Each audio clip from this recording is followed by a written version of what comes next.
All right, welcome back to the IMNerd podcast. I'm your host Freeway, and I'm here with my amazing co-host Kenny. Again. And we're back. You know, we just did a Patreon exclusive episode. So starting this episode off with saying, if you are not already on our Patreon at the party member or higher tier, you are missing out on exclusive episodes that only drop on Patreon. The last one was called Scamsgiving. It's a story about how I literally just got scammed in 2024.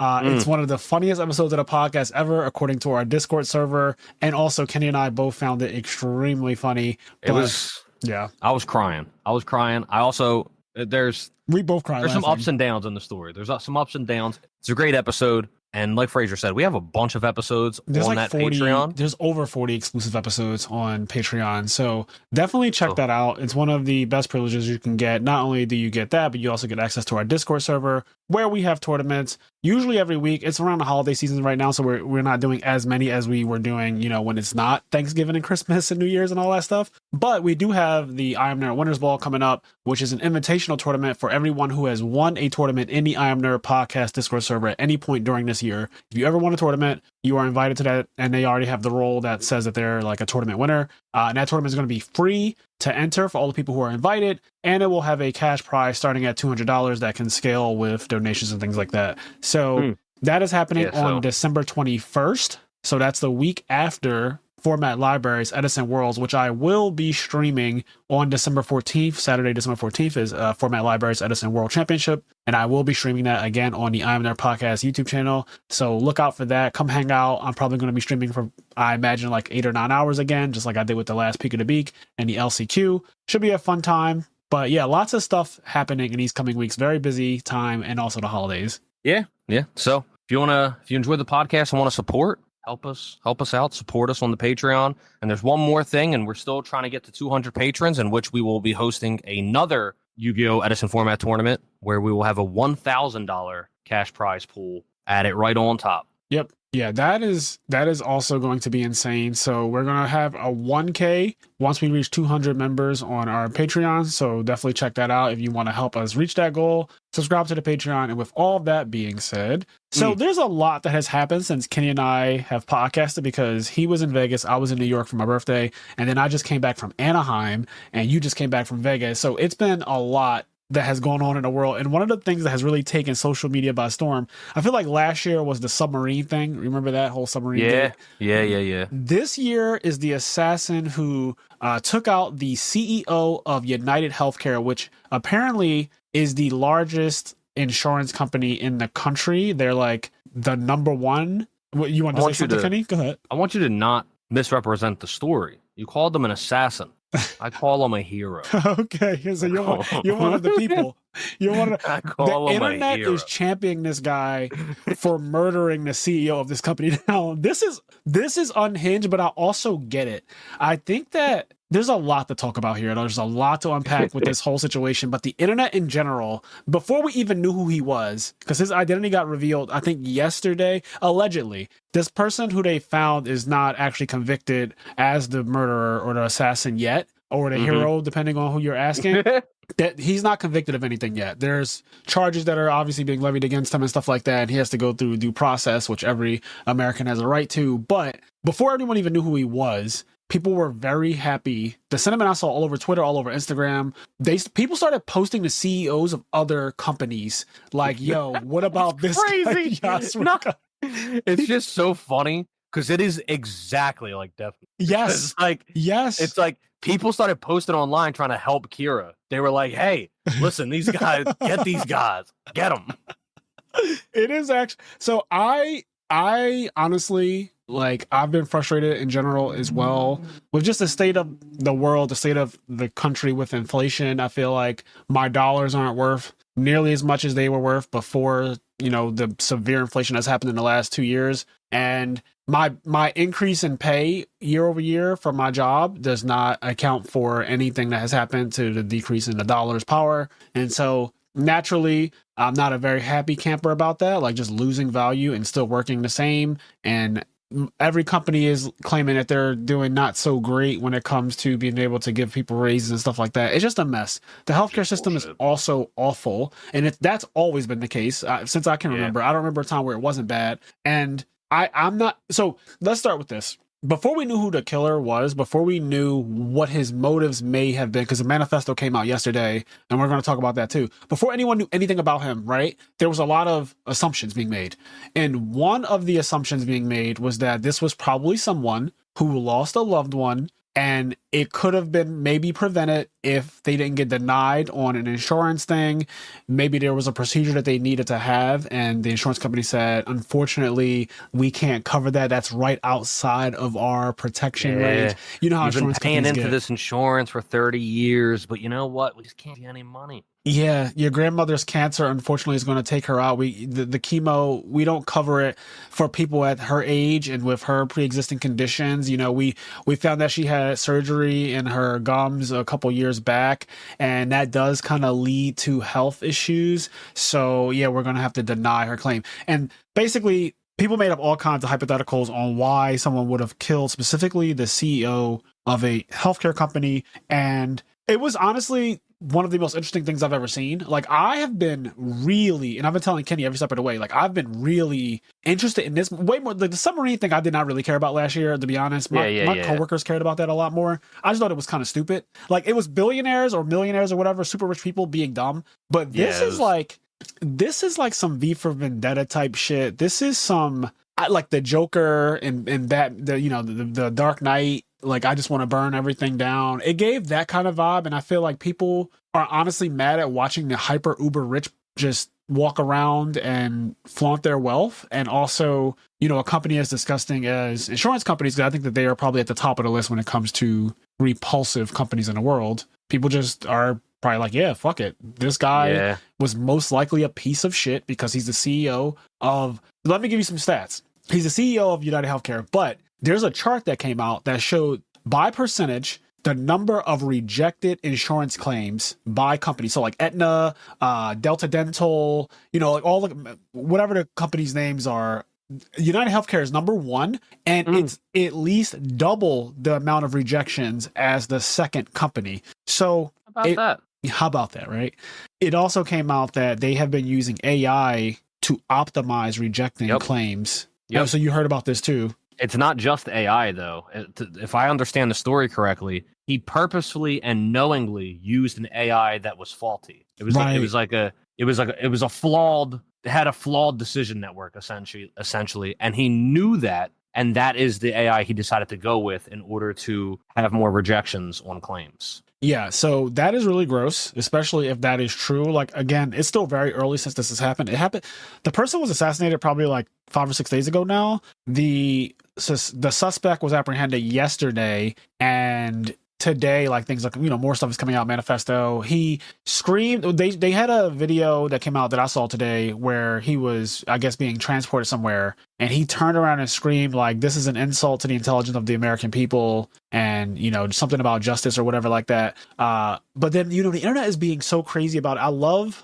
all the conspiracy theories. I'm usually not even that big on conspiracy theories, but I'm loving these ones because one, a lot of them seem genuinely believable. And I love when the whole internet decides to get a degree in law and criminal psychology, and just everyone has a fucking master's right now in criminal psychology. It's great. It's a great time to be online. I don't know. I just find this entire thing so interesting. So people thought that the pictures they released of when they saw the person who murdered them, right? There was like pictures of him in a Starbucks or something like that before he even did the crime. There were pictures of the man. He's wearing a mask, which isn't as suspicious because of the pandemic. So now if anyone's just wearing a mask, you would, like, if I saw somebody wearing a mask in 2019 and before that, I would be kind of nervous about them being completely covered up like that, because like, why are you so covered up, But when it's cold outside now, right? And this happened in New York. So I was just in New York, literally. There's another thing that kind of freaked me out. This happened in Midtown, and that's exactly where I stayed when I was in New York for my birthday last week. But it's freezing there. Like, it's like 10 degrees colder than Philly in New York. And maybe that's because it's closer to the water. I'm not really sure, but it was just cold as shit there. So he was bundled up, had a mask on, but you could still see his eyebrows. You could see like his nose, like the bridge of his nose and stuff like that.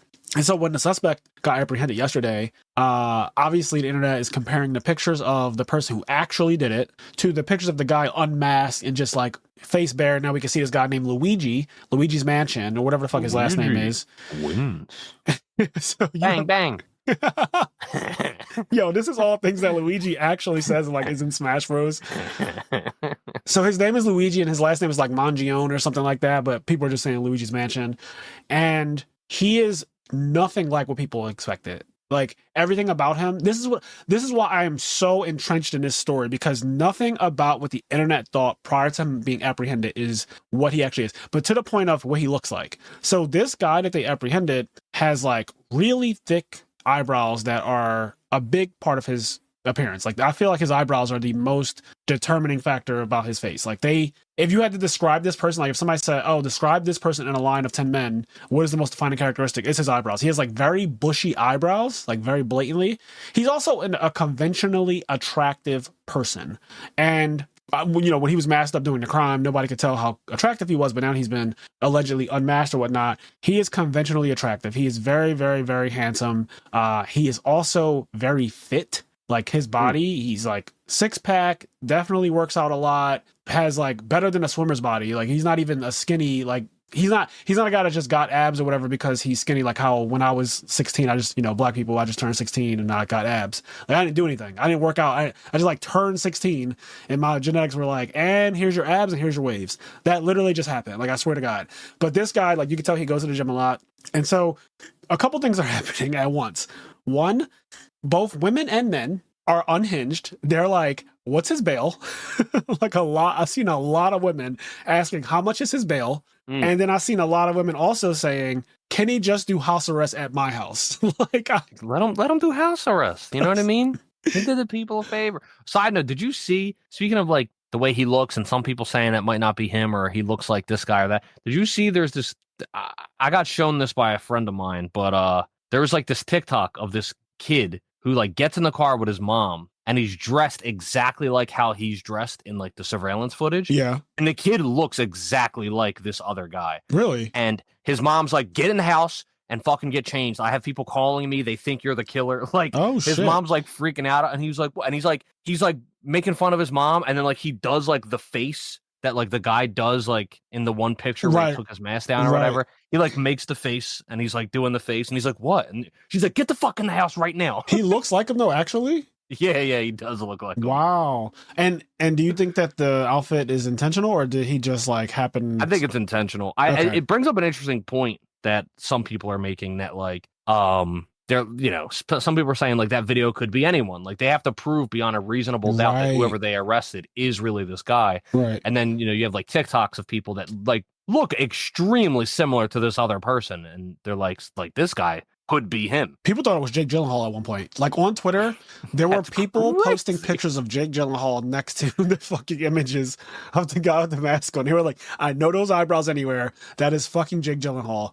That is Jake Gyllenhaal. Yeah, just Jake Gyllenhaal out here murdering CEOs. So yeah, basically what I'm noticing is there's the Ted Bundy situation happening again. For people who don't know, Ted Bundy was a very famous serial killer back in the day, and he was considered conventionally attractive, right? Very handsome guy. That was like his thing. I watched a Netflix show on Ted Bundy. Like I watched the first episode of it. I didn't go through with the whole thing for some reason. I just wanted to know like what it was all about, but I wasn't about to sit there and watch like 8 episodes of the show or whatnot. But from what I got from it, basically attractive white dude, and he lured women in and murdered them. And Jeffrey Dahmer is, also a serial killer who I wouldn't say that he was considered conventionally attractive, but he lured in like gay men, usually of color, and murdered them. And in the case of Ted Bundy specifically, because he was so attractive, there was actually a lot of sympathy for him. And a lot of people kind of didn't really believe that he was capable of doing the things that he did because of the way he looked.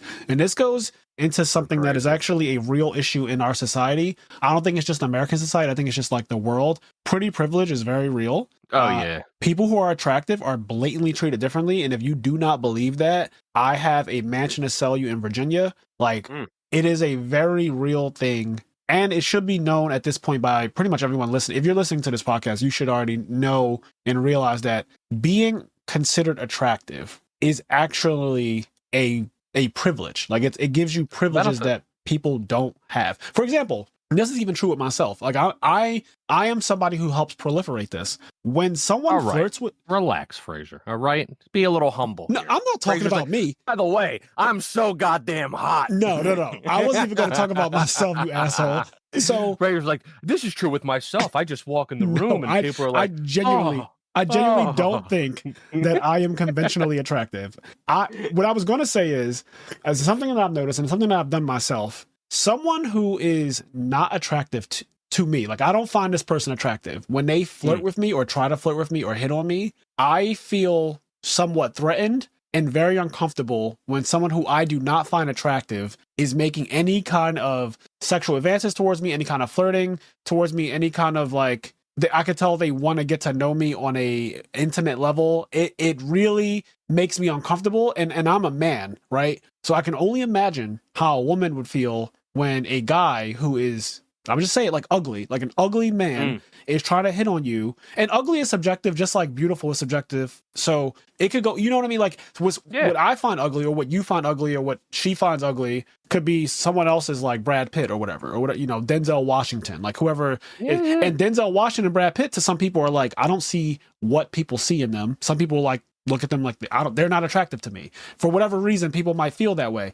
So I'm going to use ugly and beautiful just to kind of be descriptors. But my point is that when someone I find attractive, hits on me in the exact same way, using the exact same verbiage and everything as someone who I find to be ugly, instead I'm like smitten by it. Like like if I could blush, like if my brown skin was able to blush, I have blushed at being hit on by guys and girls who I find attractive. Like that is a thing that has happened to me. Like I could feel my cheeks filling up with blood. Like I could actually feel the rush of like, I am smitten by this person because I find them attractive.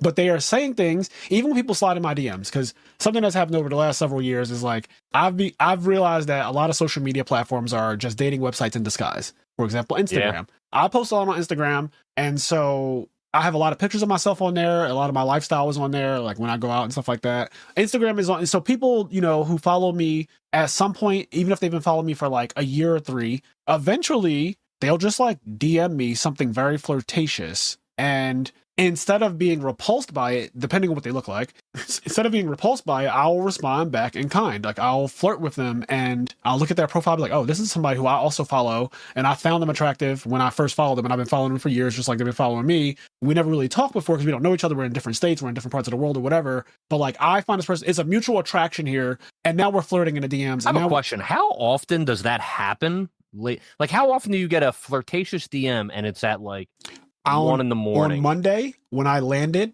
from Anaheim, when I got back to Philly, my phone blew up with notifications. And one of the notifications, besides the ones that are just like people, my friends text me or whatever, like that, memes and reels. One of the notifications that I did not expect at all was this guy from New York who straight up messaged me himself naked. And then I swear to God, hold on, let me see what time he said that. This is like still at the top of my DMs. Men are crazy. So it says yesterday.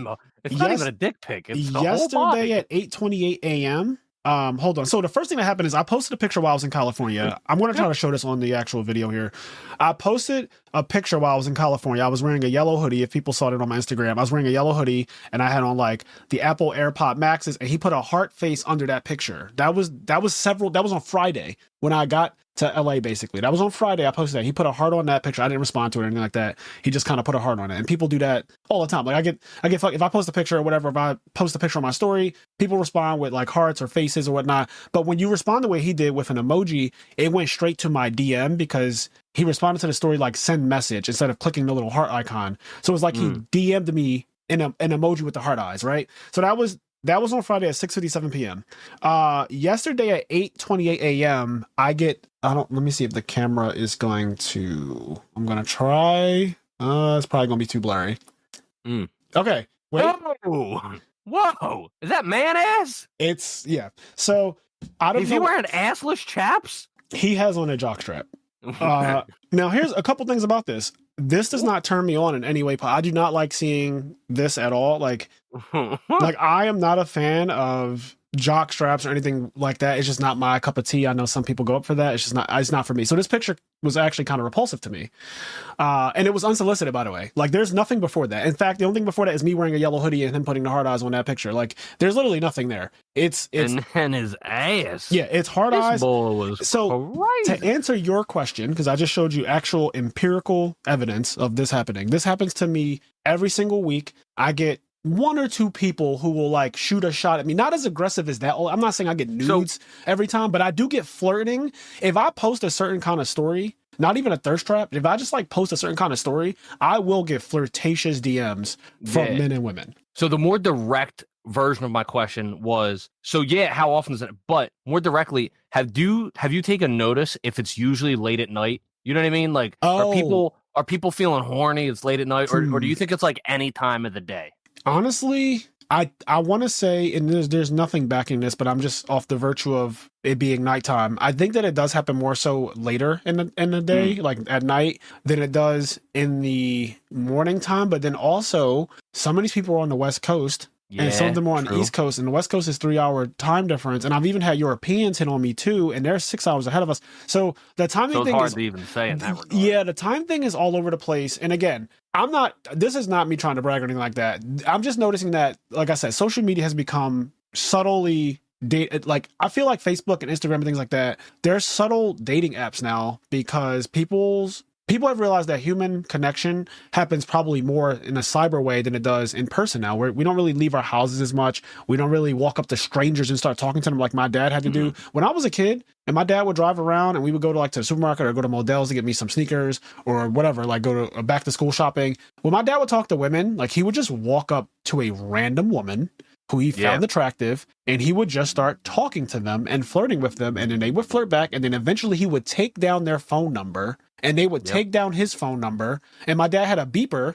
Like, my earliest memory of my dad getting a girl's phone number was him being like, page me, and he gave her his pager number, and then eventually, like, he would get paged on his beeper, and then he would go home and call the woman who he met that day in the wild. And so that was how humans had to get together. Like, your mom and dad, because they're around the same age as my mom and dad. I think yours might even be like slightly older, but like your mom and dad and my mom and dad are around the exact same age. They're both in their 50s. And I imagine, because they grew up in the same world, that is probably how your mom and dad met. Like, something along the lines of your something dad, like that. Your dad, or at like a function. That's what I'm saying. Like they were physically in front of each other. They did not start talking virtually over the yellow pages. Right. Like, so the world is a lot different now. And I think that it's just I've accepted it as kind of normal. When it first started happening to me, I'm not going to lie, I was definitely a little bit more skeptical about people messaging me and trying to like get with me over Instagram and stuff like that. Like it just didn't seem real. I thought that it was, like scam likely vibes, or maybe this person is catfish. But then after you've been following somebody for so long, you keep seeing them posting stories of like videos of themselves, them with them families, them in pajama pants, them with their sister. Then you're like, oh, that's really them. Yeah, this is a real person. This is their real account. Like, I check it. It's like, I've only gotten DM'd by scams. Well, you got to stop following these fucking mail order brides, man. No, bro, it's not that.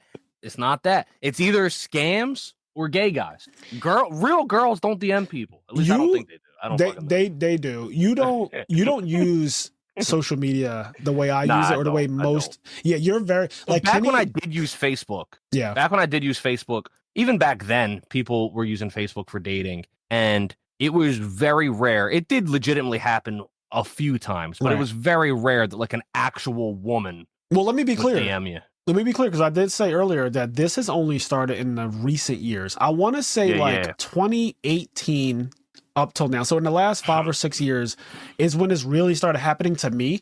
And a couple of things happened in 2018 that I can like point to. One of the things is that I quit my old job that I had for 6 years at the time, and I started working at this company that I work for currently, where I'm blatantly allowed to just have facial hair. I used to not have facial hair up until 2018. 2018 is the first year that I grew out a beard. Like I just have had this same kind of like 5 o'clock shadow look where my I don't grow a beard kind of off of my face. Like it doesn't come, I don't grow a big one, but I just grow like the 5 o'clock shadow look that's just kind of like a scruffy shaved down. And I've been rocking this since 2018 because my job, everyone just has facial hair there. Like the men just grow, they want facial hair, they just have it. Everyone just has it. People have big beards, little beards, whatever. So I've been growing this and I have gotten a lot more attention, I noticed, since I've taken on this specific look in the last like 6 or so years. So I think that's like one of the things, like I don't look so childlike anymore because I looked at pictures of myself before I had facial hair and I just look like a child, like an actual kid. I'll never forget one time I went to like Walgreens really late at night. Walgreens, like a CVS type of thing. If I don't know if they still exist anymore. I haven't seen one in years,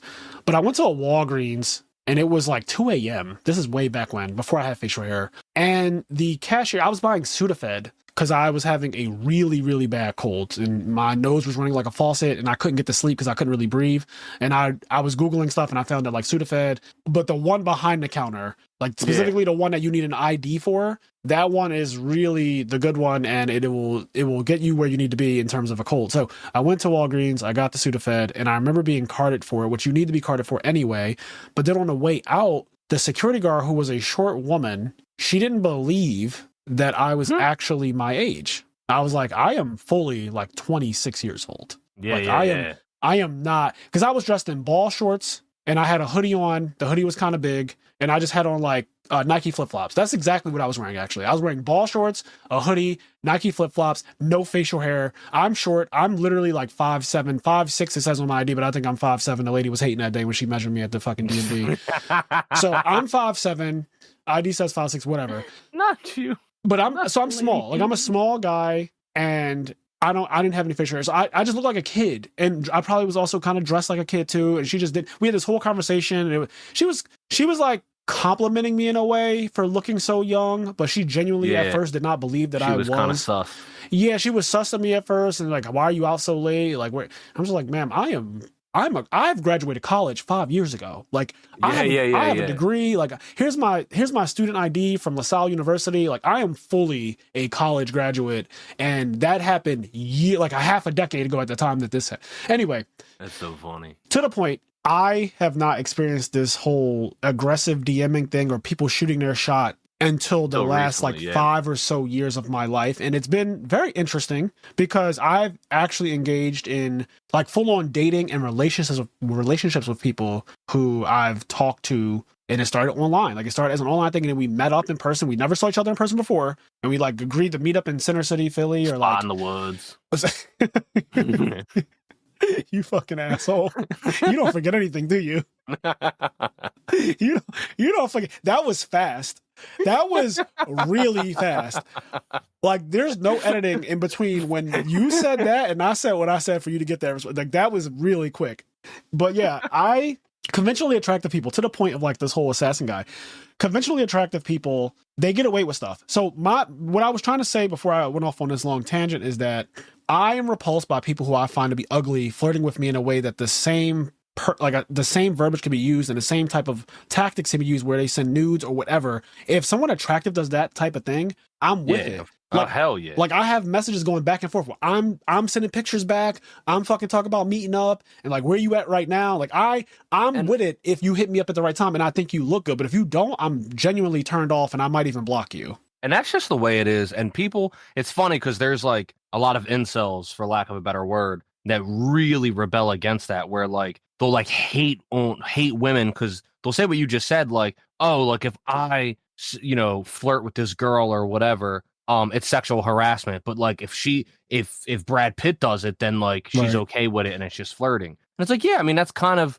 it's definitely a nebulous line. It's a gray area, but that's what it is. Like, it's just like how you can retract consent at any time. Right? Yes, exactly. At any time, you can say, you know what? No, like I don't want to do this anymore. Yep. And then like if you continue after that, like it is sexual assault. And that's like what sexual harassment is there's not really one fine line what sexual harassment is, because it is a nebulous thing. Harassment is like if you're continually giving somebody undue attention when they don't want it anymore. And so like if they want the attention, then you're not harassing them. But if they don't want the attention, then yes, you're harassing them. Yep. And you being attractive or not attractive can be the difference. And like, I don't know. Or like you don't that's have to what be it is. attractive in some cases. You could just be rich. Some people shit on like Rick Yeah. Ross, for example. Rick Ross always has a very beautiful young lady on his arm, and people are like, how is he getting her? Or like, she only is with him because of the money. But guess what? She's fucking allowed to do that. Yeah. If she only likes him for his money and he's also okay with this very transactional relationship, whatever they have going on, right?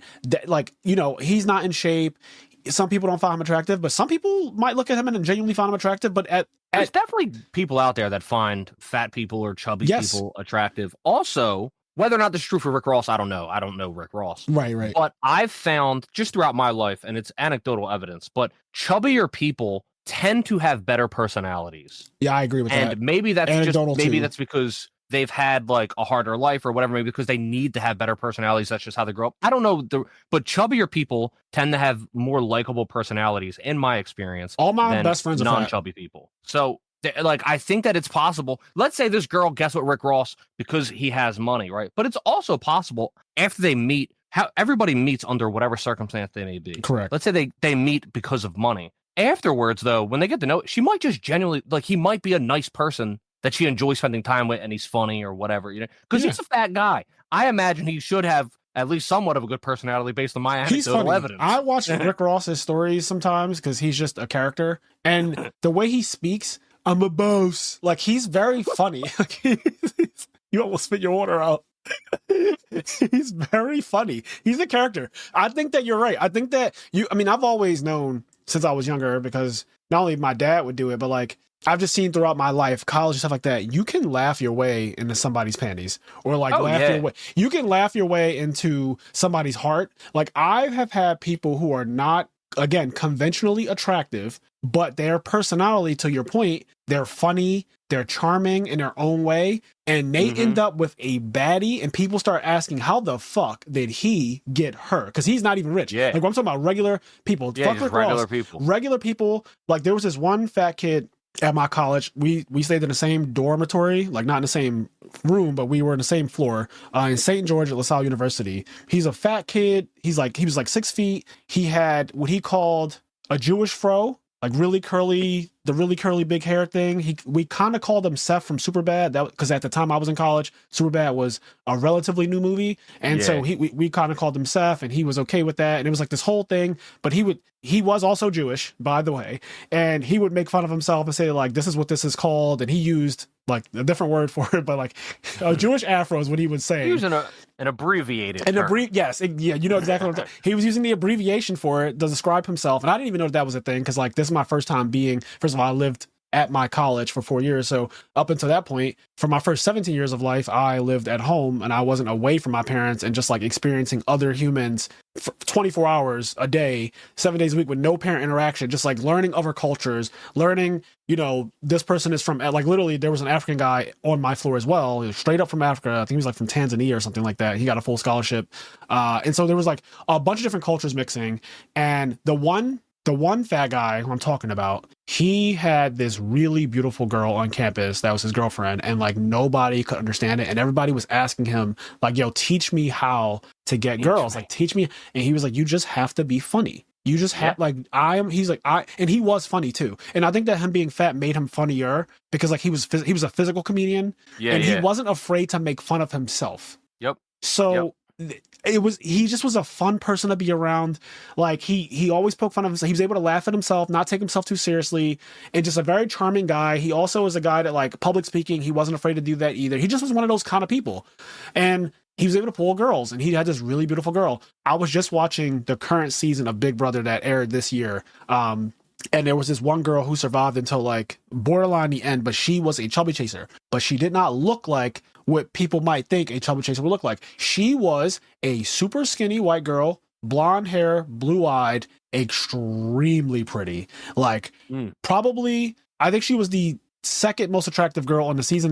There's a total of 16 people, I think, in each season, like eight men, 8 women. So there's like 16 people. She was the second most attractive person, I want to say, in the entire cast. Like, really pretty girl. And she blatantly said in like the episode 1 when they're doing their little intro things when they get the key to like I made it on Big Brother and they're with their family and they're at their job. She was like, so one of the things people don't know about me is that I am a huge chubby chaser. She's like, when I see guys working out all the time and trying to get 6-packs, I literally go start cooking and bring them food. And yo, she was and on the season, because like most of the guys on the show, most of the guys on the show that season were like buff guys. Wait, is Big Brother a dating show? No, Big Brother is a show where you win $750,000 by being the last one in the house. As each week you guys eliminate, like people vote and eliminate one person every week. And it's just a social experiment. It's 60 people living in a house. You do challenges. And then after each challenge, there's a person who's like, okay, I won the challenge. I get the ability to evict someone this week. So every week somebody's going home. Does Big Brother in this context mean like Big Brother as in like the Big Brother watching you, like the government? So Big Brother, I always thought Big Brother was like that show where like a bunch of guys act like a Big Brother to like some young like kids that need help or something like that. That is a program though. That is a real thing that when we were growing up, especially, I don't know if it still exists. I assume it does. Yeah, like the Big Brother program or something. Yeah, the Big Brother every program. Every time I heard you talk about that show, I thought that is what you were talking about. No, Big Brother is a reality competition show where one man and woman is standing at the end and they win $750,000 if they are, well, they don't even get, I was going to say the last to be eliminated, but they are the last person standing at the end of it. Yeah. And week to week, you just eliminate someone. But what it really is how well can you lie to people and manipulate people to get protected from being eliminated each week? It's basically Survivor, but what's cool about it is that you're being, why it's called Big Brother, you're being surveilled the entire time. There's nothing that you do besides using the bathroom that isn't on camera. Everything you do is on camera. So like the other house guests don't see what you're doing, but we, the viewers, like the American viewers, we can just like see them. And what's crazy is that so the show airs like 3 times a week while it's airing during the summer, because it always happens during the summer every year. Mm-hmm. While it's airing, the episodes are like an hour long or whatever, right? But you can just go on CBS and continue to watch them 24/7. Like there's a live stream of every camera and you can just click on it and so like there have been incidents where people are having sex because after a while you met this random person and people have they call it showmances, like you fall in love with somebody that you never met before and you guys come in saying like, oh, I'm here for the money, I'm not letting myself get caught up with a girl or a guy. But then like after the course of 60 days in this house, 60 days is that's 2 months. That's a long ass time. People fall in love with each other. And like, they said that Big Brother has more lasting marriages than the show The Bachelor. Like, that makes sense. Yeah. Because that's not the point of the show. The Bachelor, I imagine Bachelor is very unsuccessful in creating long-lasting relationships. Because the point of the show is to have a long-lasting relationship. But you're also on a show. So like, basically my point is if the point of the show is something else and you happen to meet somebody, right? Yep. Then it makes sense that maybe you have a natural chemistry that'll end up sparking. Whereas like if you're going into it saying like I'm going to go find love, you're you know what I mean? Yeah, I guess that is I see what you're saying, and I kind of agree with that too. Not to get off topic too much, but yeah, I see what you're saying with that. Like The Bachelor is a show specifically where I feel like you're trying too hard. I also feel like people get a little crazy sometimes when they're looking for a relationship. People, I feel bad because I know I have a lot of friends who are women, and as we're getting older, women have a pressure that we don't have as men, where they have a clock. Right? Eventually their body is going to say, you can no longer bear children. You can no longer have children. And so a lot of the women, when we were in our teens and then 20s and now 30s, the conversation surrounding their specific health is something that it's not a part of my life at all. I don't even think about it. Like if I want to have children at 58, I can choose to have children and start a family. And I can start a family at 70. So when they're talking about like, oh, I'm getting older. I got to really think about, do I want to start freezing eggs? Like and then they start to say things that are sometimes unhinged. And they'll even say like, I know I sound crazy right now, but I really need to find a husband soon. Yeah. And they're saying that because they're like, I only have a couple years left before I can have children. And that's a real pressure that they have to deal with. So it's just, I don't know. That whole thing is very interesting, the way we're so different in that regard. But like, yeah, to the point though, like when it comes to dating and things like that, just society is very different the way it looks at like men and women and our desirability. Men who are older are typically perceived as better for a while, and then women who are younger are perceived as better for a while, and the roles kind of switch depending on what part of life you're in. Like younger guys tend to like older girls, and then when we get older, we like younger girls is typically how it goes, and then vice versa. Like younger girls, like it's just the whole thing. So to the point, Big Brother, this girl's a chubby chaser, and she's really pretty. People didn't expect it. They were like really blown away by the fact that, and that just tells you that the normal perception is that, oh, a girl like you will want somebody who is considered hot, who is six-pack ab, work out all every day, you know, flexing, never wearing a shirt, because like the guys are obnoxious. They always have their shirts off because they're just gym rats. They want to show off, but like she hates it, and she goes and starts making fucking cupcakes and muffins. She's like, guys, I've made cupcakes, and they don't know that this fucking bitch is trying to fatten them up. Like she is awesome. actively trying to fatten them up on purpose. So it's just really funny. But all the way back to what we were talking about with the guy who Luigi, the assassin here. So he is attractive to the point. He's attractive. Like I think he's a handsome guy. The internet thinks he's a handsome guy. There's a lot of people saying things essentially like, yo, he's innocent. The new meme that started today is that, man, I really had a great time today at Chuck E. Cheese with my friend Luigi Mangione between the hours of 6 a.m. to 6 p.m. on December 4th. Yeah, that's my boy. Right? There's He's a my bunch. boy. I really had a great time playing Mario Kart with my friend Luigi, and it's like a picture where he's superimposed in it. Like it's not even a good Photoshop job, but they just have a Photoshop of him. Me and my boy Luigi, we've been hanging out. Yeah, like from 6 a.m. to 6 p.m. on December 4th, me and Luigi had a great time doing ice skating or whatever. So that's the new meme today. It's been changing every day. It's funny because, like, on one end, there is, like, the people that, like you said, why we went on a whole tangent on attractiveness. There's certainly a lot of people that, you know, can become smitten by the way somebody looks. And, more forgiving of, say, heinous things somebody does or just whatever anybody does if they're attractive. But then there's a whole nother end. Like, I saw a clip of, like, whatever police detective or chief or whoever saying, like, let me be clear, like, this man is not a hero. The real hero was the guy that worked at McDonald's that like called the police or whatever. By the way, fuck that guy. Yeah, like I just don't know if I believe. Yeah, go ahead. So I just want to say that, like, whether or not I'm not like, part of it's kind of fun to call him a hero, right? Yeah. I'm not necessarily saying he is a hero, but I will say this, and it's frustrating how much, you know, mainstream media or whatever you want to call it. But it's frustrating how much there are people that are kind of paint this picture that like this guy is a monster and that this other guy that died was like this super good, loving man. Yeah, like two people can both be a piece of shit. Yeah, I guess the point I'm getting to is like, why did this happen, and why are instead of lambasting people for calling him a hero, you should try to figure out why are they calling him a hero. There's a reason why. There's a huge problem in our country. If so many people are celebrating the fact that a murder happened, right? And genuinely, people tend to be against murder. Whenever something happens, people are against it. But if everybody's celebrating this murder, right? Instead of trying to like call them wrong or bad or evil or misguided for celebrating this thing, we should try to address the issue as to why are they celebrating it? Because there are a lot of people that are just fucking tired of the bullshit that is happening in America, especially when it comes to our healthcare system and when it comes to how much insurance companies, not just health insurance, any fucking insurance, tries to completely rake you over the coals and take you for everything you've got and do everything they can not to give you a goddamn dime. People are at their most sensitive when they lose a loved one, and having to fight with an insurance company to get the money that you rightfully are owed and have been paying into for decades is crazy. And I'm not surprised that somebody might have snapped over that, because that was the assumption before we knew what may be the truth, because we still don't, right as of right now, it is December 10th 2024. We don't know the truth yet. This man has not stood trial. We don't know if this manifesto was real and all the shit that they found and the reasons that are supposedly why he did it or whatnot.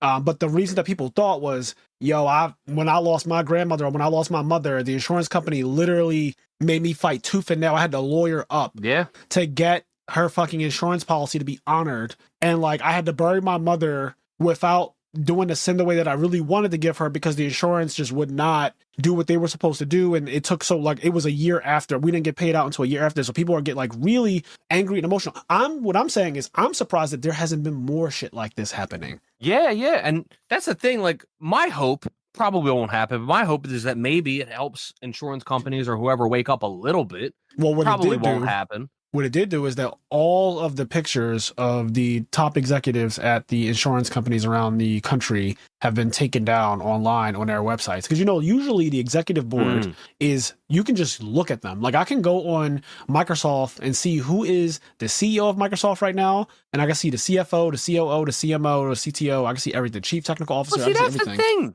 That's that fucking bullshit. Because instead of taking your picture down, because before you had your cheesy ass picture with your ugly shit. Yep, the LinkedIn. You had your fucking your ugly smile, thinking you looked all good and shit, and you're fucking sweating, and your neck is all swollen up, and the fucking tie is up against your throat. Because you're so greedy, you're so full of greed. Yeah, before you had that stupid ass picture, and you'd be all proud of it. I own an insurance company, and you make all this money, looking like real pot of greed, jar of greed, and now instead of trying to recognize that maybe you're part of a problem, maybe you're a fucking scumbag, and you taking every fucking greedy cent you can and shoving it down your throat. Mm-hmm. Instead, you take the picture down and like you're hiding from it. Exactly. It's like you have something to hide for. Yep. You know what you're doing is fucked up. Now you're scared. It's not right for people to get murdered for no reason, but maybe there's a reason. Yeah, I'm with you, honestly. I think that this could be the spark that really, like, it's sad because on one part I'm really pessimistic where I feel like nothing will ever change in this country and in this world because I think that we're on a path to destruction at this point. I think that the internet and technology has accelerated this path to destruction. I think that we are truly living in what could be like the end times. I'm not even kidding about that. I know that there's a lot of doomers and things like that, but I just think that, we have nukes, right? Nukes have existed in our lifetime.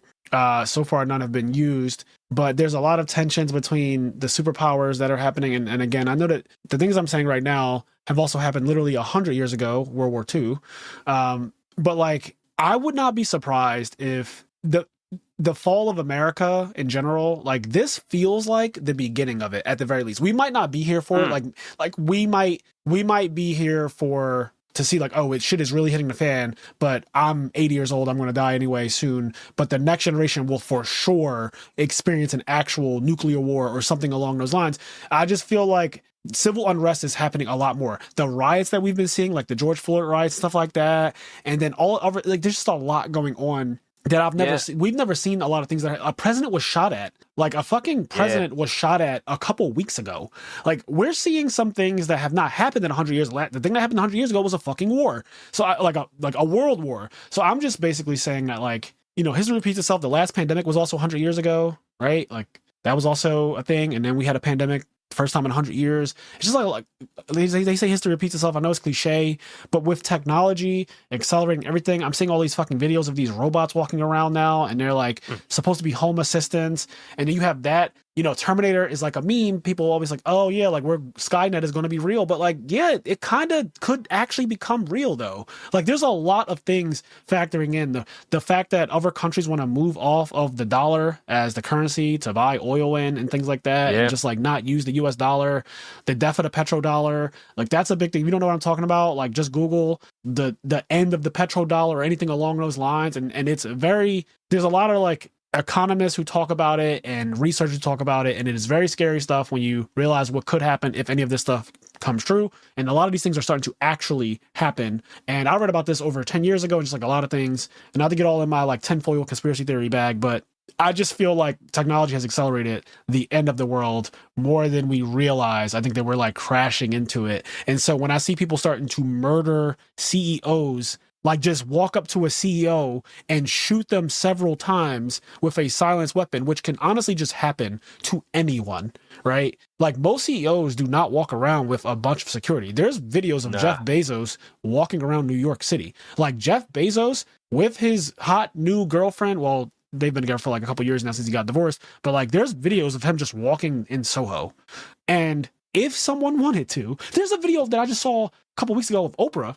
She was coming back from a walk around like where her property is, but in California, right? Beautiful California. It was palm trees everywhere. It's beautiful, gigantic mansions everywhere and everything. But she was walking up a hill sweating. She had on like a regular, a hoodie and sweatpants, but she had no one with her, bro. She was completely by herself. Like, and in the video, I'm looking at it like, is her security behind the camera guy? Like, where the fuck is Oprah? Yeah. Oprah was by herself, and this guy with a fucking camera and a microphone just walked up to her and was like, Oprah, what do you think about Kamala Harris, in the presidential election or whatever, she's like, I don't really blah, blah, blah. I want to talk about politics or whatever. She just like kind of blew it off. And he kept asking questions. And eventually she got in her car and she drove off. But it could have been this. It could have been the Luigi situation. Could a guy just walk up and shoot her? Oprah, I hate you.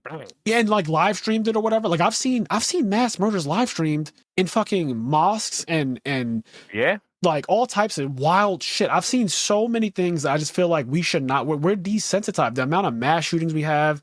So when I saw the CEO get murdered, I think that this is the culmination of the reason why people are cheering for it. The reason why people are calling him a hero. The reason why people don't give a fuck is because for the last 20 years or so, we've been seeing mass shooting after mass shooting after mass shooting, and homicide after homicide, and senseless killing after senseless killing. We're all, whether we want to admit it or not, desensitized to murder. We just are. Like, we don't take it seriously. People are making jokes about how attractive this guy is, and he fucking may have actually killed someone in cold blood, which is crazy. Like, that is a crazy thing to do, to kill a CEO of a company because this company is evil or whatnot. Like, that's still a wrong thing to do.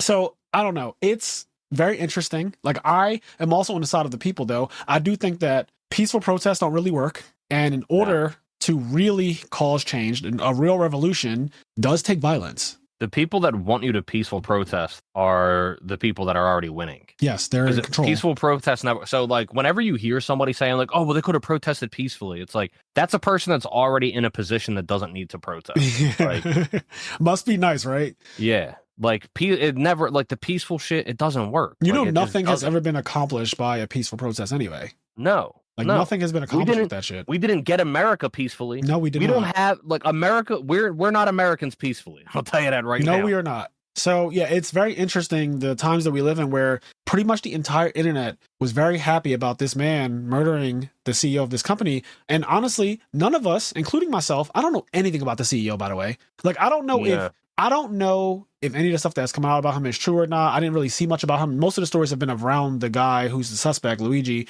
I didn't really see much about the actual man who was murdered, except that he was the CEO of this company that has the highest rejection rate of insurance claims in the country. That's the most I know about him. That's the thing. They're scum. People don't care. People don't whether he's exactly. I know it's wrong, but I don't care. But that's how most people feel, though. Like, the way you feel. Right. And I kind of feel the same way too. Like, I really don't, it's sad to say, I really just don't care.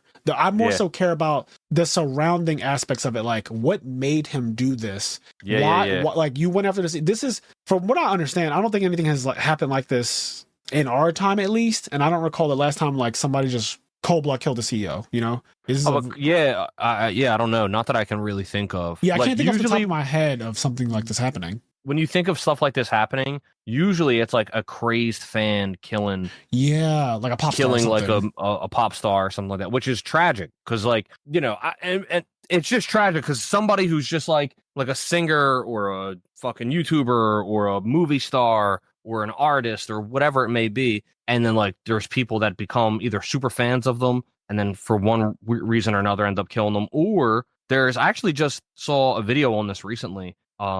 Talking about why like so many manga artists try to keep their identities anonymous. And like an example they gave was that the guy who made Kuroko no Basket, for years, the guy that made Kuroko's Basketball, he was getting harassed by this one person. And this person was sending letters to like the high school that he went to, like any like family and friends, people he hasn't talked to in years. Anybody that ever knew this person that made Kuroko's Basketball, he would like harass them and do anything he could to try to harass this author of this manga. And then eventually he gets caught, some stuff happens and he gets arrested, and they asked him like why he did it. And he basically just said like, I hate him. Oh, and shit. The reason for hating him was jealousy. It was that he thought his story was so good, or Kuroko's Basketball was so good, or like that this person didn't deserve the love that he was getting. It was just like crazy shit. It was like pure jealousy. Like a lunatic. You're a fucking psychopath. And that's going to happen to people, and it's a fucking shame.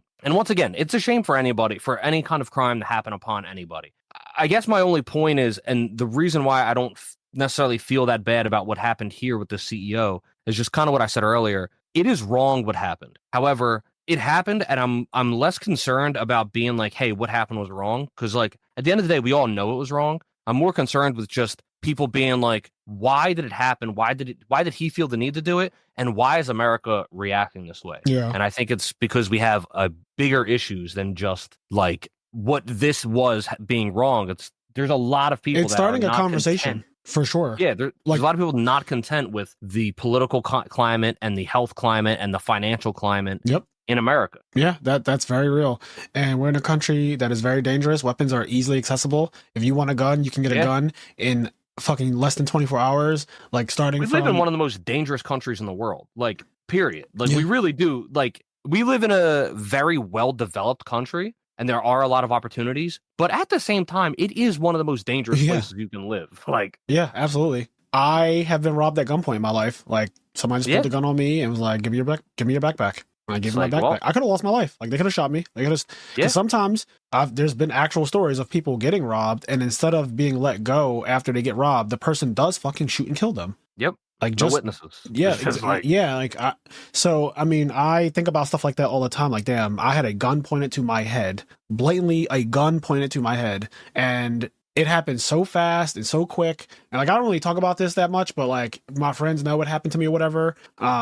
But yeah, like you said, to the point, this is a very dangerous country. Anyone could have a gun. Another thing I was thinking about is like most places that you go where there's a mass gathering of people, there isn't really security to check and make sure that people don't have firearms. And over the years, especially during the pandemic, I started to develop irrational fears of being around groups of people, not only because of the pandemic itself and like what it meant to be close to someone with the whole social distancing bullshit or whatnot, but just because of how many mass shootings were happening before the pandemic. The pandemic actually slowed that down. That was one of the good things that happened is like people people aren't gathering anymore in America, so there aren't really mass shootings happening anymore. But like 2019 and before was every week. I remember even when we would talk, like just before the podcast ever started, but me and my friends, we would talk about like, yeah, there's a mass shooting every week, and I don't really care anymore because they happen every week. I'm desensitized to it, and now that no one's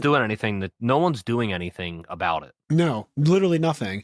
And so one of the things that started to freak me out when the country opened back up and now everyone is gathering again, like I'm going to YCSs again. I've gone to several concerts. I just came from Billie Eilish's concert 2 months ago. I went to Beyonce's concert. I went to Drake's concert. I plan to go to Kendrick and SZA's concert next year, and like probably more. Yeah, right. That'll never happen at this point. But like I've been going to places where thousands of humans are in one spot, and I have become very aware of how lax security is in general, and it has freaked me out a little bit. Like, I'm not gonna lie, just the thought of walking into a convention center knowing that like I walk past a person who's just standing there outside of an event hall, for example, like any event hall. I walk past them. Most of the times they don't actually look in our bags or anything like that. We just walk in to the fucking room and we're just there. Like, we're just there, and everyone is doing the same thing, and you don't know what people have on them. That's the thing with this country is dangerous. That's to the point. That was why I'm saying, like, why I'm saying this is because in this country you can just have a fucking firearm. Our setup is we don't have any prevention. Like, if everybody can, like you said, anybody can have a firearm. The prevention that we have in America is because no one can stop you from going on a killing spree. That's the prevention terrifying. Is you will get caught. Like that. Like the idea that the prevention is the idea that like you will get caught. So like, don't do this because you'll get caught and go to jail. There's two preventions. Like, there's nothing that stops them from doing it. There's that one, and there's the other one. And this is what America is so American. This one is unhinged, but it's just what I hear a lot. Well, hopefully someone else has a gun. Yeah, that's just crazy. That what I usually hear when people are against losing their firearms is like, well, hopefully when there is a shooter, like everyone has a gun so that they can shoot back. And that's crazy. That is like the number one defense that most people who are super big into the Second Amendment use, is that, if there's a mass shooting, they're like, well, those people didn't have guns. I always have my gun with me, so like I would be able to defend myself. Yeah. And that is, to a degree, that is true. Like, I get it. If someone, like, for example, that supermarket that got shot up years and years ago by, I don't think it was Dylan Roof. I forget the guy, but he was like a racist guy. He shot up a supermarket in a black neighborhood, killed a bunch of elderly people in this supermarket. And a lot of people in the comment section were saying, this is why I carry my gun even to the supermarket. And that just makes me like, and I think that this is why I'm freaked out about being around people now, because I've been reading over the last 5 years during this pandemic, now that it's over and everything, I've been reading these comments of people saying that they have a gun on them at all times and shit like that. Your country's not safe if you have to do that. Yeah. That's crazy. Like, the answer isn't, oh, I'm safe because I also have a gun and I can also kill people. Like, that's crazy. Yeah. So then me reading all these comments about people saying I always have a gun on me, like I stay strapped, keep it on you, just a bunch of that type of thing. I'd rather have it on me. Also, most of y'all are bitches. I'm sorry. But when the shit starts going down, y'all aren't fucking 007 Deep 6-9 going into the danger and fucking rolling behind school desk and jumping out from the fucking stairs and shooting the guy. Yeah. You're holed up in a goddamn corner hoping he doesn't come your way. And if he does come your way, then you have a gun to shoot back. But you're not going out saving all of the people he's shooting. Two things. You're not going out into the mix and like mixing it up with this fella. You're fucking hiding with your gun, waiting for him to come to you. One, when these mass shooter lunatics do their thing, they usually have a fucking assault rifle. Yeah, that too. Like, can we be for real for like 1 second? Your 9mm ain't doing shit. Exactly. So that always just, that argument to me has always been bullshit, because how many times, Kenny, have you heard that the fucking shooter was downed by a random civilian? Never. In any of these mass shootings, we have had hundreds. We've had hundreds of mass shootings in the last several years. So, like, in any of them, have you heard of the shooter being downed by a civilian who just had a 9 on him? Like, no. Never. Also, the other thing, nobody commits a crime, and nobody commits a crime in a way where, like, they'll get caught off guard. What I mean is, one time I have a family member, and my dad is a cop. I think most people know this by now. It's been mentioned in multiple times. My dad's been on the force for as long as I've been alive. And so people will like talk to him and try to figure things out, or like get in his head or whatever, and be like, oh, well, like if somebody tried to rob me, like this is what I would do. Like, oh, I know how to do this or that. So like if somebody tried to rob me, like I know how to do judo or whatever, and like all this bullshit. Yeah. And they try to like be real smart with them. And it's funny because I've seen them explain that like when you get robbed, right? Nobody is walking up to you and offering a fair fight. They're gonna walk past you and then pull the gun out at the back of your head. You know what I mean? Like, there's no like magic that you're gonna do. The gun's at the back of your head. You're getting robbed, or you're getting whatever it may be. Yep. People aren't looking for a fair fight when they're committing. That's what happened to me. A gun to the back of my head. Yeah. So if you're fucking in some situation, even if you have a gun on you, even if you are the type of person that would like fight back against a shooter, it's going to happen you're sitting there, you have a milkshake in your hand, you're taking a slurp, and then all of a sudden, right. You know what I mean? And like that, your first reaction is you're on the fucking floor with your hand over your head. Yeah, you're absolutely right about that. And that's why I said, one, the people doing these types of things usually have crazy weapons. Even the guy, this Luigi guy, or whoever the assassin is of the UnitedHealthcare CEO, they had a fucking silencer, and it was a ghost gun at that. So like, so many things about this are crazy. When it comes to the fairness of it all, that CEO stood no chance. If he had a gun on him, it didn't matter. Like, to the point, if he had a gun on him, it did not matter at all. The guy walked up to him with him staying strapped. It doesn't matter. Yeah, the fucking guy walked up with a silencer. The CEO wasn't looking for a problem. No. Right? And he didn't know that the guy that just walked past him, he didn't know that he was looking for a problem either. So when shit goes down, you're not going to know that a problem is about to happen. You're just going to get shot.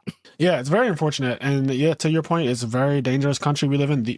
One of the most dangerous countries, honestly, which is crazy, but it just is. America is both a first world country and has a lot of opportunities like you spoke to. And it is a great place to live. And I'm not one of those people who's like anti-America and I want to live in like some other country and all that stuff. Like, I'm not like that. I like this country. I like being here. Like, I enjoy the fruits of my labor, and it's a capitalist society. It definitely has its problems, but I do like the country that I live in, and it is not without its fault, and it is not above criticism either. Just like anything else. Like, I criticize everything. That I don't care how much I like something or love something or whatever. Like, nothing is above critique if it's due. I think it's important to criticize the things that you like more than the things that you don't like. Yeah. If that makes sense. Like, I really like this Pokemon card game. If there's a criticism that needs to be levied against it, you should do it because you want the game to be better. Correct. I do like our country. So any criticism I have, because that's something that happens too, is somebody will hear you criticizing the country and like, well, why don't you go somewhere else then? It's like, no, I'm criticizing the country because I want the country to be better. Yeah. I love the country and I want it to be better. That's why I'm criticizing it. I'm not, you know what I mean? Like, it's the criticism doesn't come from a place of hatred, Right.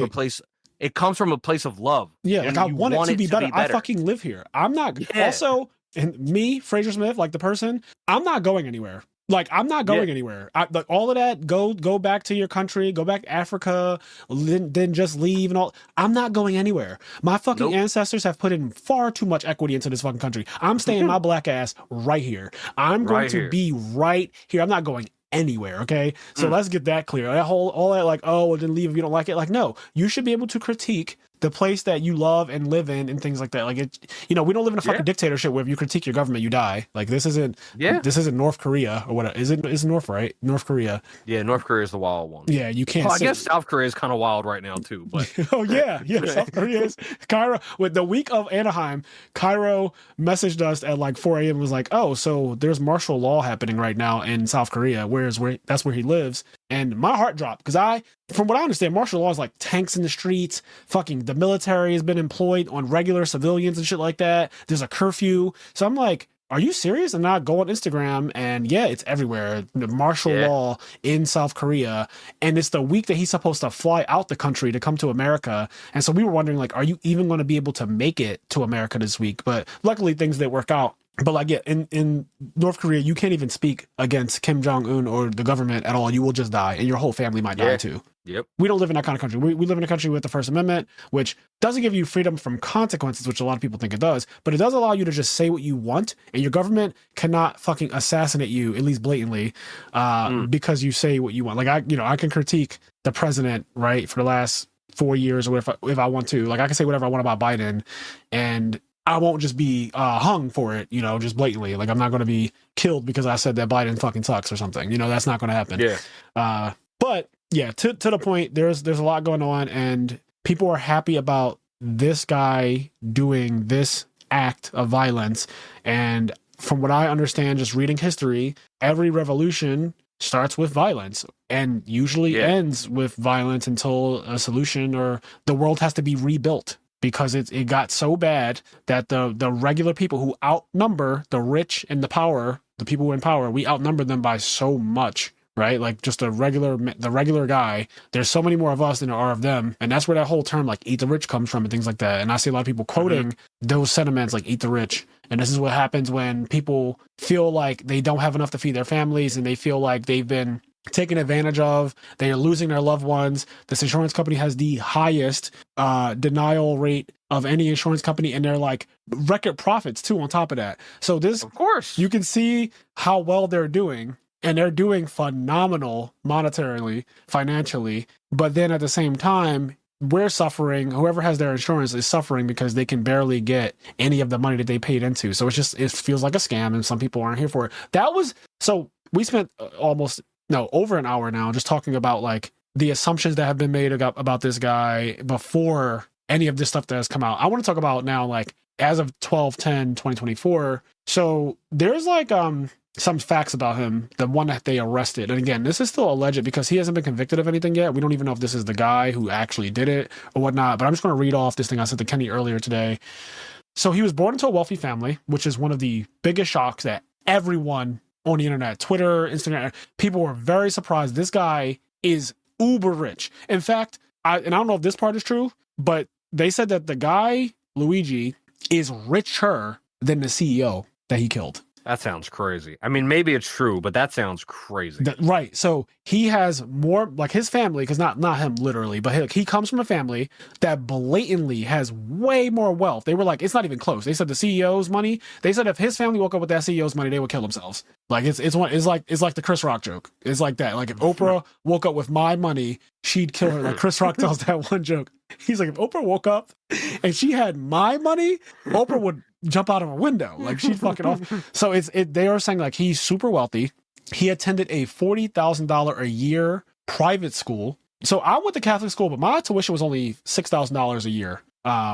So nowhere near as expensive as like my parents literally could not afford $40,000 a year. $40K a year is so crazy. Yeah, that's rich shit. Like only rich kids can go to a school that's $40,000 a year. Like literally, you have to be rich. I don't want to but that shouldn't happen. There shouldn't be a school that costs $40K a year per kid. That's fucking crazy. That money needs to get, you know what I mean? Yeah. I'm not saying I'm a socialist, but I mean, we can divide that wealth up a little bit. If one kid costs $40K a year to go to school, that's a little fucking crazy. A fucking not basketball, a baseball player. That's more money than people make. Yeah, unfortunately. A baseball player just signed a 15-year contract for $750 million 2 days ago. I don't remember his name, but he just, some baseball player just signed a 15-year, $750 million guaranteed contract with the MLB.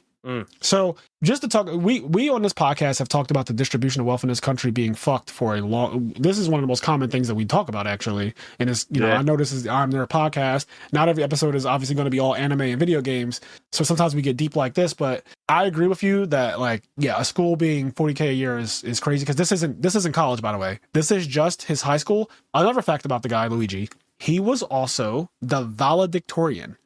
That is, if you don't know what valedictorian is the smartest kid in the entire class. That is the number one student. He has the highest GPA of every other person who attends this school. So basically, he's a little genius too. Like he was a fucking really smart guy.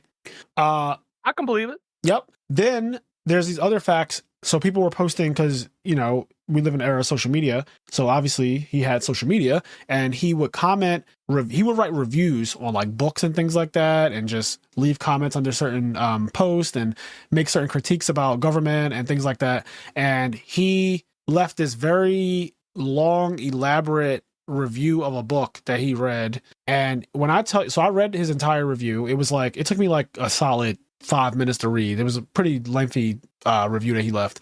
But when I tell you that the vocabulary used in that shit and the way he writes and speaks was so eloquent, so high level, so intellectual, like you could tell that this guy is he's the real deal. He's a real genius. Like this person, whoever they apprehended, this man, Luigi, is he's an exceptionally smart human being. Like he's very well educated is what I'm saying.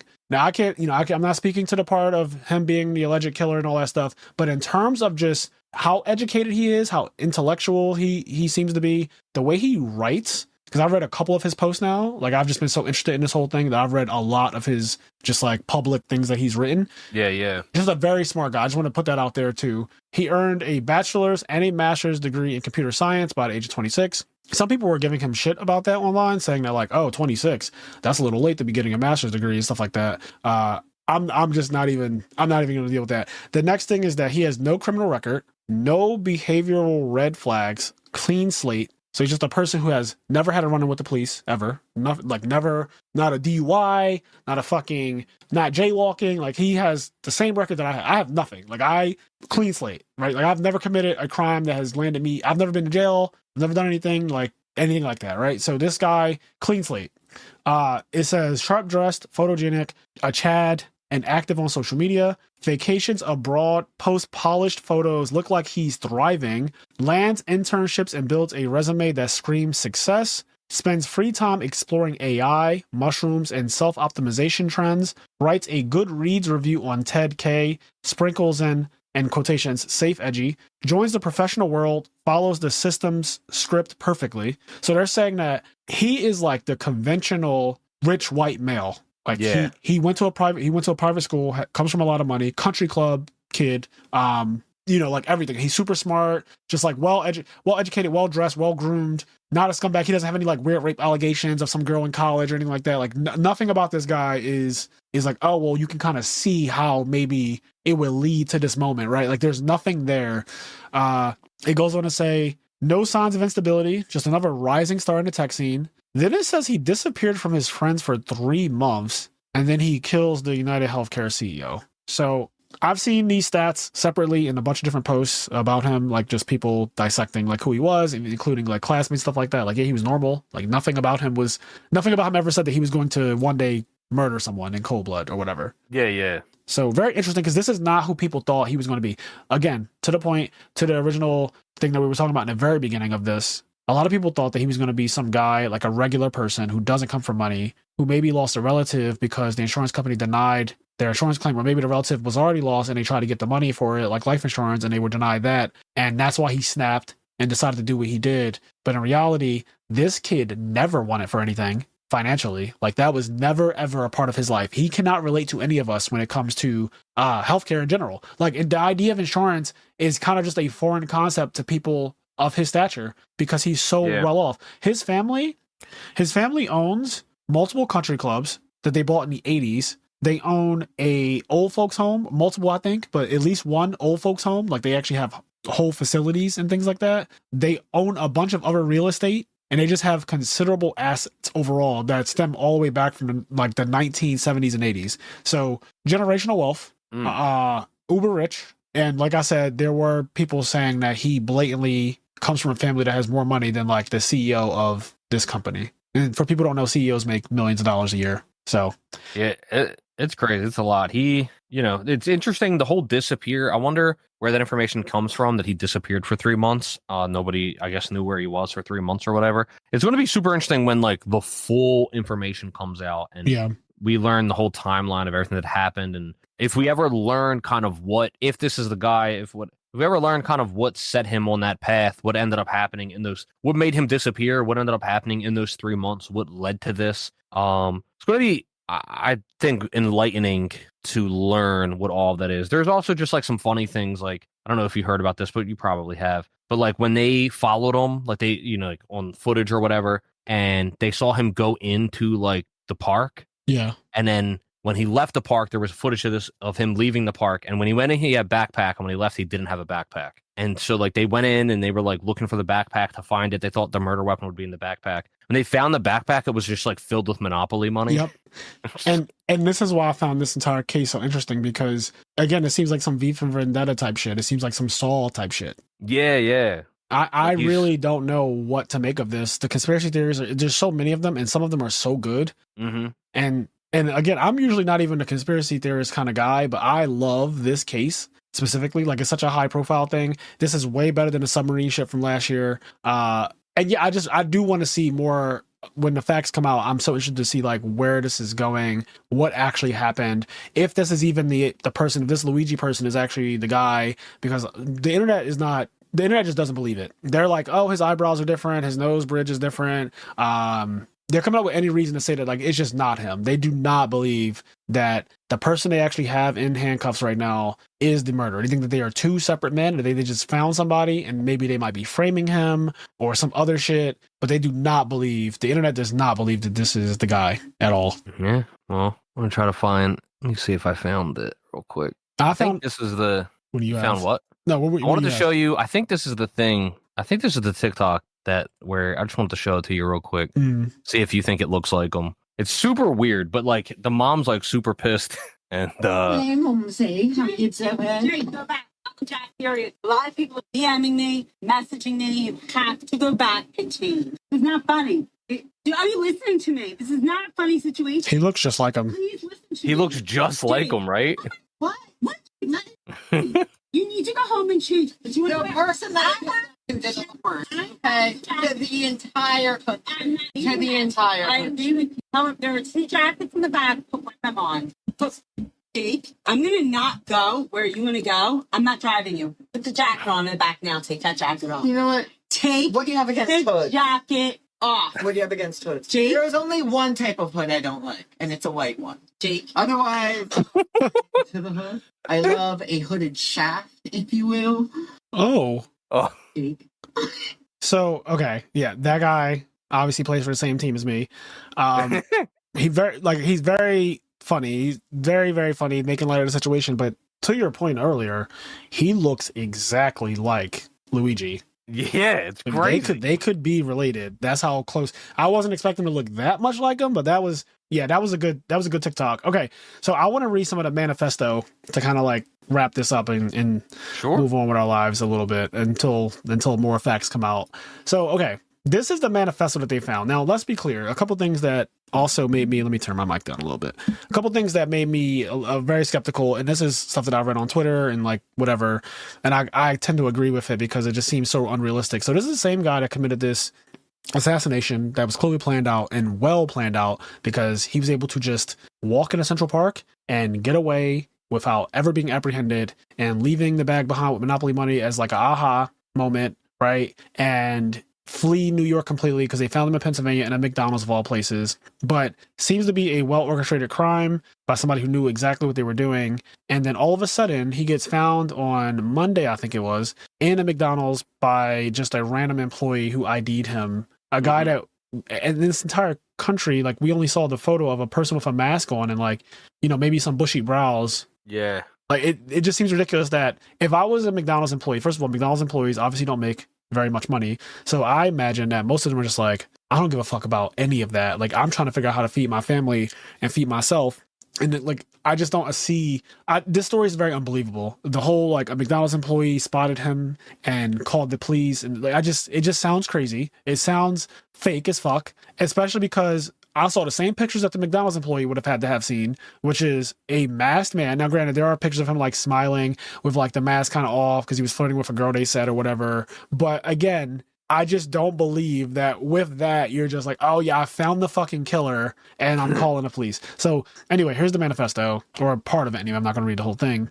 But it says, to the feds, I'll keep this short because I do respect what you do for our country. To save you a lengthy investigation, I state plainly that I wasn't working with anyone. This was fairly trivial, some elementary social engineering, basic CAD, a lot of patience. The spiral notebook, if present, has some straggling notes and to-do lists that illuminate the gist of it. My tech is pretty locked down because I work in engineering, so probably not much info there. I do apologize for any strife or traumas, but it had to be done. Frankly, these parasites simply had it coming. A reminder, the US has the #1 most expensive healthcare system in the world, yet we rank roughly number 42 in life expectancy. United is the indecipherable largest company in the US by market cap. So where it says indecipherable, because that's going to come up again, is like, I guess they couldn't understand his handwriting. But he was saying United is the largest company in the US by market cap, behind only Apple, Google, and Walmart. It has, I didn't know that, by the way. It has grown and grown, but has our life expectancy question mark. No, the reality is these indecipherable have simply gotten too powerful, and they continue to abuse our country for immense profit because the American public has allowed them to get away with it. Obviously, the problem is more complex, but I do not have space, and frankly, I do not pretend to be the most qualified person to lay out the full argument, but many have illuminated the corruption and greed. Examples, Rosenthal, more. Decades ago, and the problems simply remain. So he said, like, many people have illuminated the corruption and greed decades ago, and the problems simply remain. It is not an issue of awareness at this point, but clearly power games at play. Evidently, I'm the first to face it with such brutal honesty. So, as someone who has read a lot of Luigi's comments and reviews and things that he's written on other social media places that are still just like there, that is not the way he writes. I'm gonna just tell you that right now. Again, I'm not the biggest conspiracy theorist in the world or whatever, but reading this, right? Because when this came out, I read this, and I'm not the only person saying this. This is just not the way that the man that they have arrested right now, this is not the way he writes. Fact. Like, that is a fact. Like, they are two different people.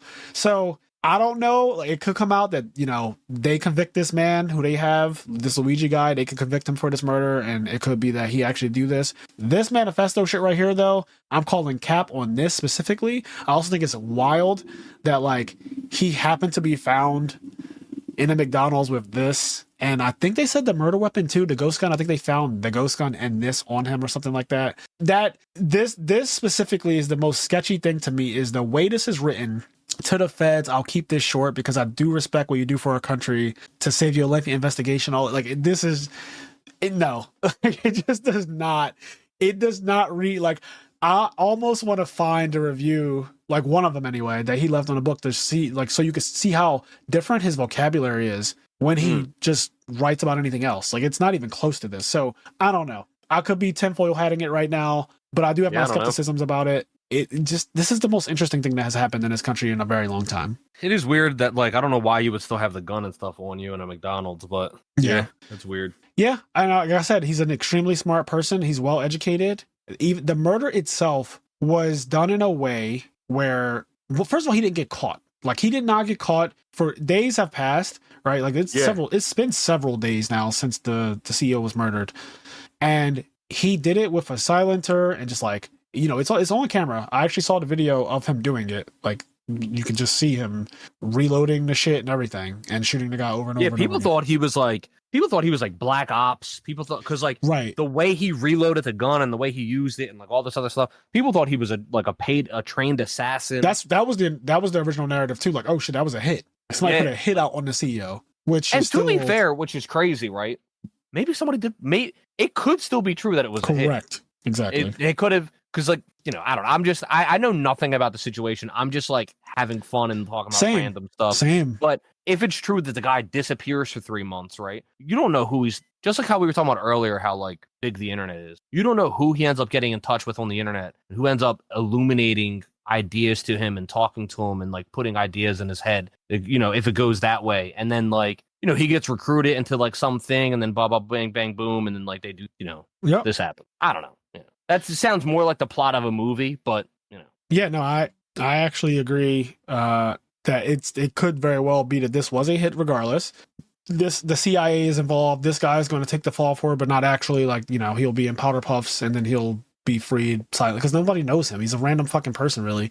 Like, except for that guy that works at McDonald's, he knows him. Yeah, exactly. So I don't know what's going to come of this. I'm glued to my phone when it comes to this story, though. Every little tidbit that comes out about it, I'm super excited to read about it, and I find it more interesting. I hope it doesn't end up being some boring thing where, it just is what it is on the surface. But in the world that we live in today, just because we're presented with, and I'm using air quotes here, facts, doesn't mean that they are facts. That's the other thing that's scary about the world of AI that we live in now, and the world of deepfakes, and just like, it started with Photoshop and things like that when we were younger. Like, oh shit, I can have the body of The Rock with my face, and it would be like a really funny. People don't say that anymore, but every time you would see like an image or whatever, anything, people would ask like, "Is that shopped?" Right. Like the term was like shopped. Like, oh, that's shopped. Is that shopped? That's shopped. Like that doesn't get used anymore. Now it's just like, is that AI? Correct. Everyone just has, that's shit, AI.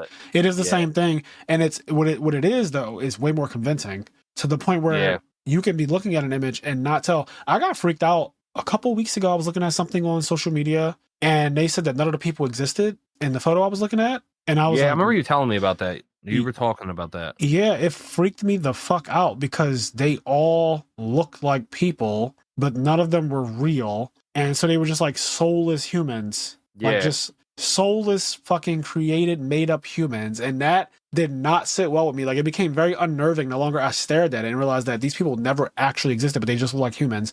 So yeah, I don't know. We live in a world where you don't know what's fact anymore. That's the reality of it. You don't know what's real or not. Like people didn't even believe if Donald Trump actually got shot at or that the assassination attempt on him was real. I heard like about that. You know what I mean? Like people thought after that happened and when Joe Biden dropped out, people thought he was dead. There was like a big conspiracy theory of people saying that like Joe Biden's actually dead. Yep. And I was like, y'all need to relax. Yeah. They thought like the video he did where like he was talking, they were like, oh, at this time in Washington, it's raining. And in that video, it's not raining. Yep. And they're like, it's a pre-recorded AI video and Joe Biden's dead. And I was like, y'all are going off. I saw all of that. And yeah, it's going to get worse. I already was afraid of the deepfake thing because there was a filter on, I think I said this on the podcast before, but I'll just say it again really quick. There was a filter on Instagram that came with a disclaimer on the side written really tiny on the left, but it turned your face into Nicki Minaj's face. Yeah. You were talking about that. I brought this up, right? My one friend used it. He posted like a story on Instagram. But when I tell you that it accurately turns your face into Nicki Minaj's face, like, Kenny, you right now could just look exactly like Nicki Minaj, but she'd just be wearing your Adidas hoodie right now. Like it would just be her, weird. Your head, your beard, your hair. You would just have the features and face of Nicki Minaj actually, and it wouldn't look all jittery and creepy or like it wouldn't look bad. It just looked real. And it was so real to the point where I've never seen any of these filters because those filters like turning yourself to an old man, turning yourself to a baby. They've been on Snapchat for like the last decade. Snapchat's had that shit, and no one batted an eye because it doesn't even look good, right? This looks so real that it had a fucking disclaimer on it, and that's when I realized, oh god, if this technology is just public, then you know the real shit is crazy. right? Like if people can just go on Instagram and make a video as Nicki Minaj. Now, granted, it doesn't give you her voice or anything, but it just makes you look like her. So it's still my friend's voice. But if anyone can just do that and it looks really, really, really good, just imagine what the actual like high level version of that is. The unreleased version of it is. So that's what my mind immediately went to. Some Mission Impossible. In Mission Impossible, they did this thing where you can swap faces. Tom Cruise, the technology came out. I forget in which one. I think it was the third one. Maybe it was even the first one. I forget. But in Mission Impossible, one of the big things is that the main character, Tom Cruise, switches his actual face to be anyone in the movie. And it's a big reveal when he pulls it off and it's just him. So, yeah, we're almost there. Like, that shit used to be, oh, that's only a movie. But we're so close to that. Like 3D printing a face as a mask and putting it on. Yeah. All right. It's true. I think that, like, if I would ever commit a crime, I definitely would like not use my face. You can kind of do that now. You just got to get a good makeup artist. Yeah. So God, you're gonna have me talking forever. There's this there's two things that have been happening that are really unnerving to me, because one of them involves black people, but there were white people painting themselves to look like black people and like you said, makeup artist level, like prosthetics and all, to give themselves like a black nose, like Stranger Things and shit. Yeah, like they were literally making themselves look like black people and committing crimes as black people, basically, which is really disturbing for multiple reasons. Like, what kind of psychopath do you have to be to even want to do something like that? But that was a thing that was happening months ago, and I don't doubt that could still be happening in parts of the country or whatever. So that's one. The other thing is, like, I saw a Kanye mask that's like not even like, when the guy was holding it, the mask that he was holding looked flimsy and bullshit. When he put it on his face, it made weird. It made him look like Kanye West in every possible way, but he looked off, right? It didn't look, it didn't look all the way correct. You could tell that, like, oh, this person, like, if you walk past him and he just had that on, you'd be like, this person's clearly wearing a mask. But from a distance, it kind of looks like Kanye West. Now, what creeped me out in the video is when he put his hood up. Yeah. And all of the parts about it that made you realize that it was a mask went away, and it just looked like Kanye West. And that shit, I wish I saved it. If you have the hood up, and then you're recorded on like some grainy footage, it's like, who's to say, right? It's fucked up. So that, when I saw that, and I saw that like yesterday or the day before, but yeah, it was a guy, it was a white guy, and he had this little flimsy mask in his hand, like a fucking skull cap looking thing. He pulled it completely over his head, so it covered his entire head, and he became a person with the same skin color as me. That's crazy. But it didn't look completely there until he put the hood on, and then it was like, well, I can't see the parts that make this look fake anymore. Like, he just looked regular, like an actual black guy. At the very least, he looked like a black man. A black man with white hands, at the very least. So yeah, that shit creeped me out too. It's been a lot of weird shit this year. But I want to wrap this up. I want to know what you guys think about this whole situation. Have you guys been following it? Have you been interested in it at all? I have been completely enthralled. I love it. I've just been like, every single time. I hope that when I get off this podcast, when I open up social media, there's new information, because there's new information to pop out on you. Every little part of it I've been happy about. It's going to be crazy. The other thing that's crazy is that, like, realistically, this is going to go on for another 3 to 5 years, because, like, court cases don't happen in a week. You know what I mean? Like, this whole, and if it's true that he has as much money as we're led to believe, he's going to have a really good lawyer. Oh yeah. He's going to have an insanely good lawyer. You're right about that too. This is going to be a long, ongoing process before we hear the end of it, before we get to the end of the story. Right. So, it's either that, or he just blatantly says, like, yes, I did it, and here's why. Yeah. And he's like a martyr type of guy. Like, I did this because these things need to change. Like, I could see him going out like that too. True.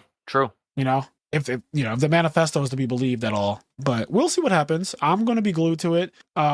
Yeah, and instead of, like, we won't do every podcast episode is not going to be on this topic, even though it'll be going on for a while. But we'll do, like, maybe a little update if something big. Like, at the end of the episode, we'll be like, oh yeah, by the way, did you guys see? But right. We do that. We do that with other stuff already. Exactly. So if something does happen that's like super interesting or crazy or whatnot, we'll definitely bring it up again. But I am so curious of how you guys have been handling this news, and just like what you think about it. Do you feel like the guy's a hero? Were you mad, sad, happy, or indifferent about the murder of the CEO? Like, how did it make you feel? Have you had any bad experiences with insurance companies? Like, have you felt like you've been scammed, or that they are a scam, or whatever? Like, I just want to hear you guys' general sentiments surrounding this issue, because like Kenny said, most people were like, oh, it's bad, you shouldn't be praising him as a hero, but like, why are people doing that? Yeah. I think that is the best question to come out of this, is like, why are people feeling this way? Like, ultimately, I agree that at the end of the day, we shouldn't be praising a murderer, but it's important to realize why we are. Yep.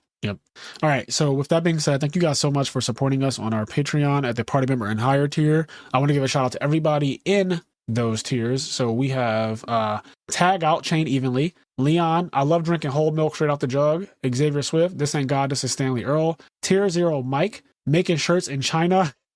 That's fucked up.